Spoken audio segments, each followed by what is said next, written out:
Serenyawo.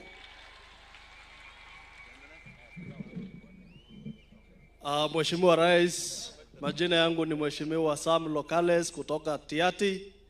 Mimi ni jirani kutoka hapa Tirioko, Mheshimiwa Rais.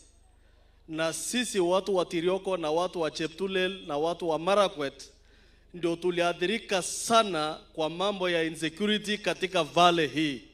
Na Mheshimiwa Rais, mimi nikisimama hapa ninatoa testimony kwamba watu wa Tirioko na watu wa Marakwet wameishi kwa amani. Watu wa Kolowa, market ya Kolowa, Mheshimiwa Rais, tukizungumza saizi kuna watu zaidi ya 10,000 wanahudhuria hiyo market. Na kwa hiyo Mheshimiwa Rais, tunakuomba kama watu wa Kolowa kwamba utujengee market kubwa pale Kolowa ambayo itakuwa historia ya amani kati ya Pokot na Marakwet ambayo tulipigana kwa muda mrefu. Watu wetu waliuana bure.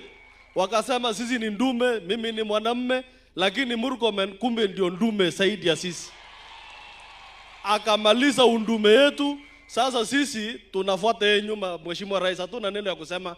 Kuna mambo mengi Mheshimiwa Kamketa sema kwa niaba ya Tiaty, lakini kwa hiyo ya amani nimesema asante Mheshimiwa Rais.